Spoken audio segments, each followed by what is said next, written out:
Did you often go to the library at night? I once had a terrifying experience staying there after dark. I was a sophomore majoring in education, a book enthusiast to the point of forgetting to eat and sleep. The university library was my paradise, a place where I could immerse myself in every word.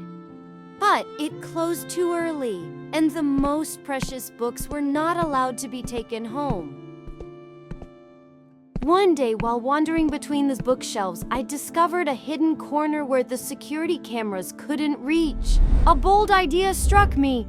I pulled a book from the shelf, quietly slipped into the hidden spot, and held my breath as I waited. The sound of the library doors locking echoed, followed by the librarian's departing footsteps. I sighed in relief, thrilled as I opened the book and lost myself in my own world. Just as I was engrossed in reading, a faint sound like someone flipping through pages broke the silence.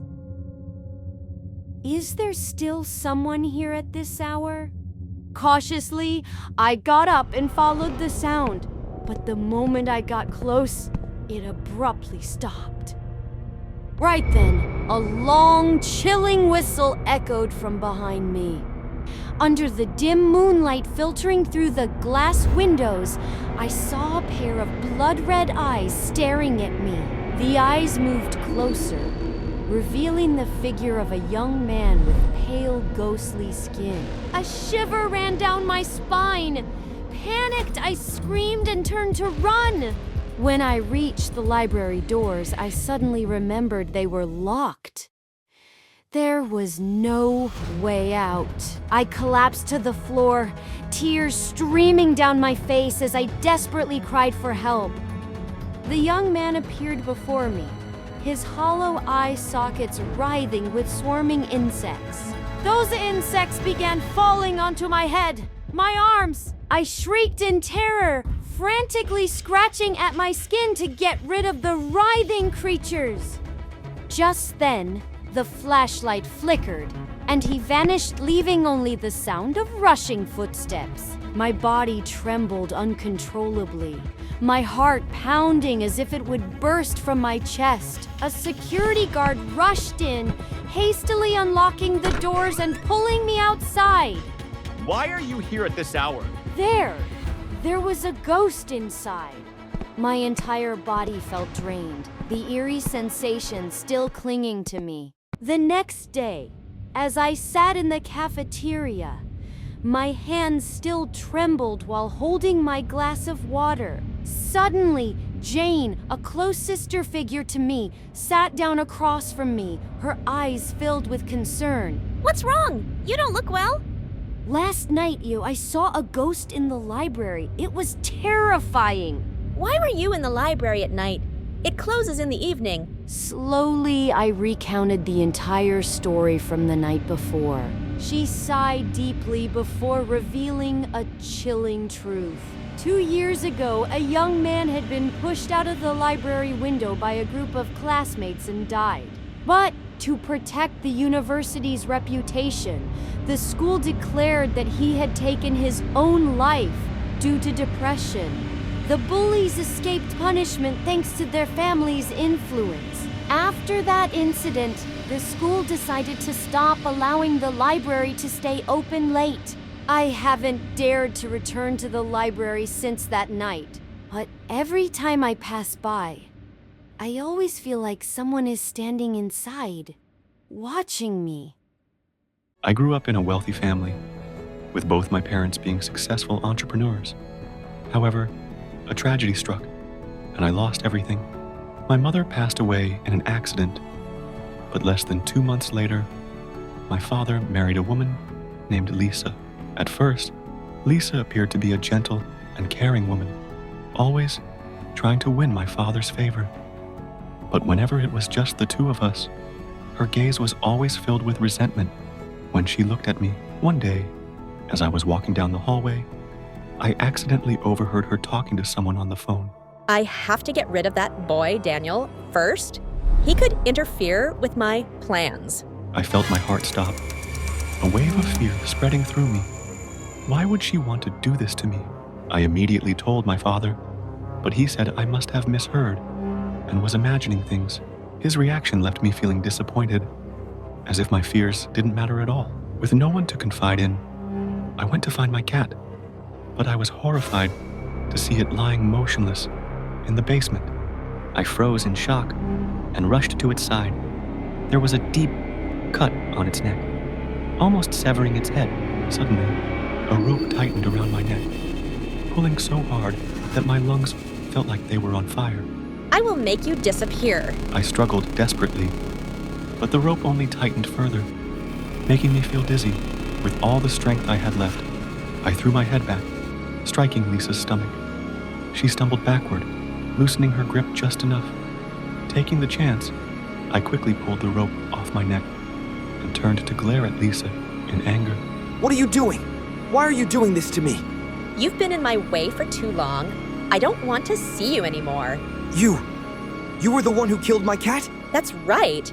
And not just the cat, you're next. With that, she lunged at me, grabbing my throat and slamming me against the wall. Her fingers tightened around my neck, cutting off my air.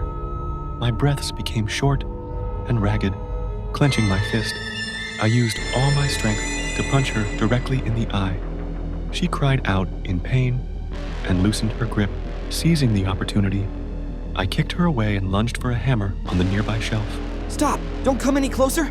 Lisa pulled out a knife from her pocket and charged at me like a wild beast. Panicked, I instinctively raised the hammer and swung it down on her head. Terrified, I let go of the hammer, my legs shaking as I stared at her motionless body. Daniel, what have you done? I didn't mean to. She wanted to harm me? Shut up. Lisa could never have harmed you. I watched him in despair. No matter how much I explained, he wouldn't believe me. Lisa died on the way to the hospital, and my father, without hesitation, handed me over to the police. After investigating, the police found messages between Lisa and her lover, plotting to harm my father and me for our wealth. Lisa secretly poisoned my father's daily milk and then planned to get rid of me to secure the inheritance. This poison had a slow effect, gradually weakening the body over time without arousing suspicion. When my father learned the truth, he was devastated, blaming himself for being so blindly trusting. As for me, even though I was cleared of all charges, the wounds in my heart never healed. They remained embedded in my mind like an endless, haunting nightmare. After 5 years as a delivery worker, I never thought a single order could cost me my life.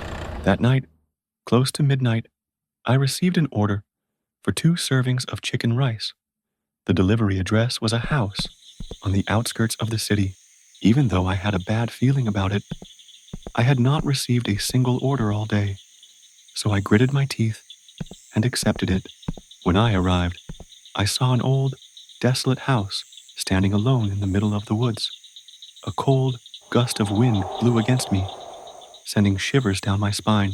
I knocked on the door, but no one answered, so I took out my phone and called the customer. The door is unlocked.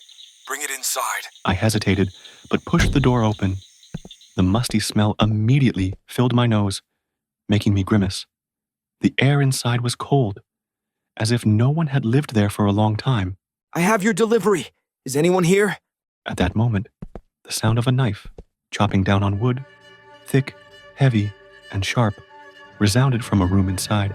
I jumped, my heart pounding. Carefully, I tiptoed toward the door, and the scene before me made my stomach churn. A man was chopping a human arm. On the table, severed body parts were laid out in pieces. I screamed in terror. The thick, metallic scent of blood choked my throat, and I collapsed onto the floor. You harmed someone. I have to call the police. Stay and help me, or I'll put you on this table next. My entire body froze at his words. Fear forced me to turn back and help him pack the body parts into black bags.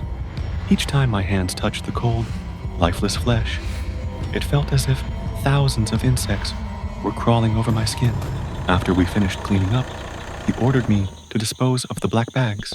Trembling, I carried them to a deserted riverside tossing each one into the water before hurrying away. But as soon as I turned around, the man was already behind me, gripping a knife tightly, his cold eyes staring into mine. You did well, but you still have to die. I did everything you asked. Please let me go. Let you go? You've seen everything. You can't live. I promise I won't tell anyone. Just let me go.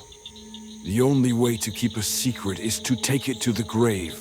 With that, he lunged at me.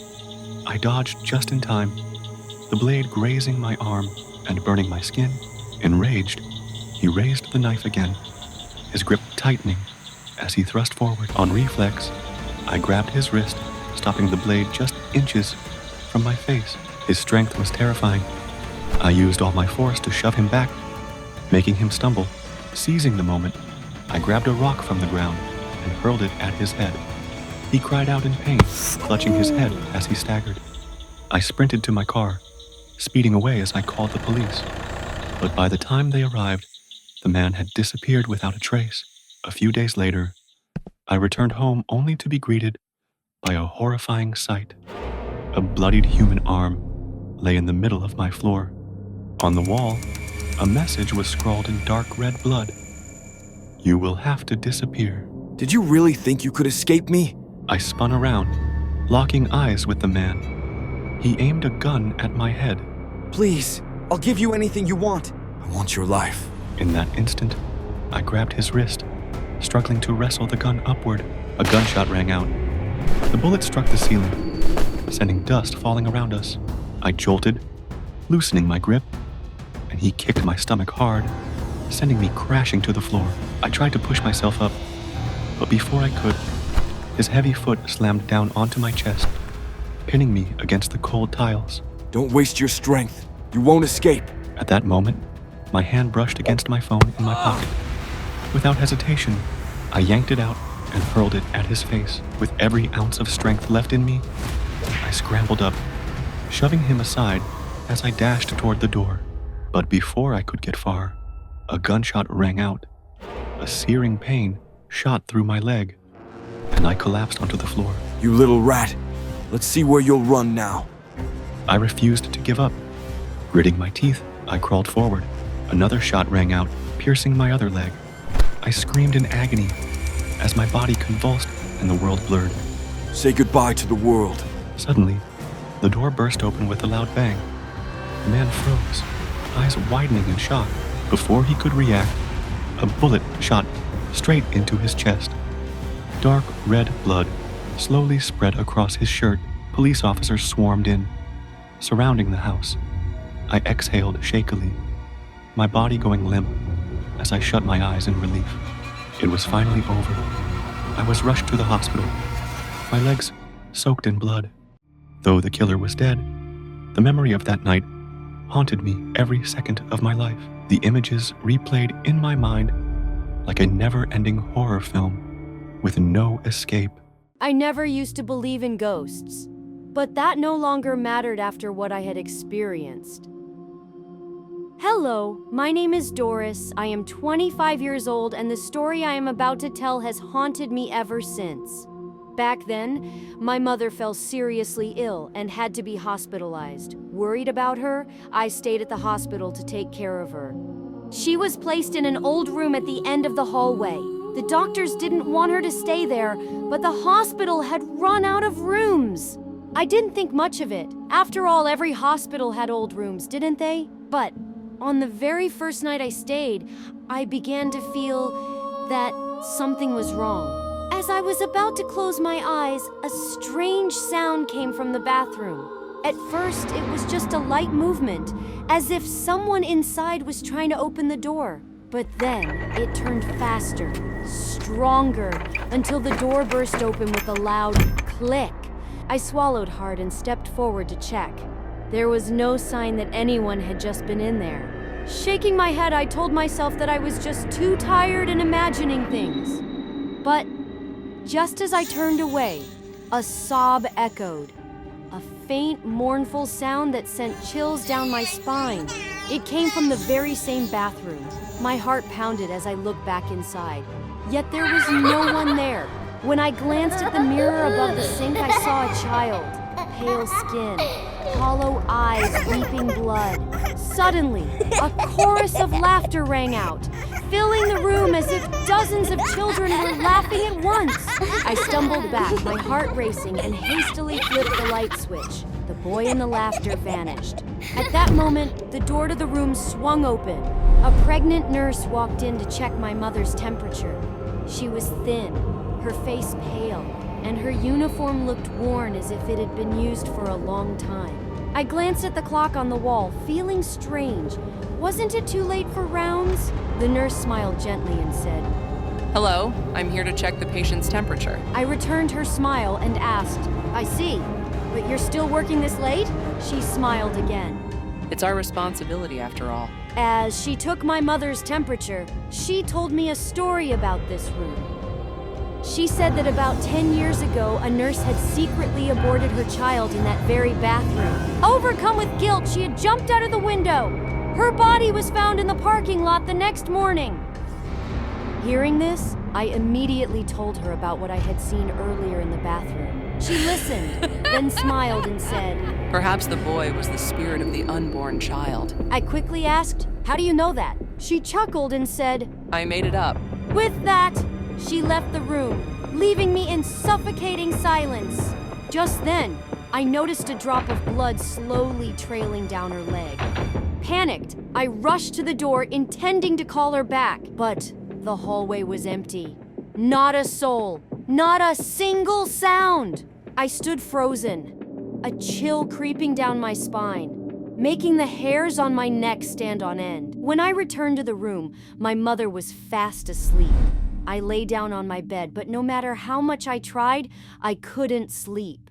The night dragged on, each tiny noise making me jump, until I finally saw the first light of dawn.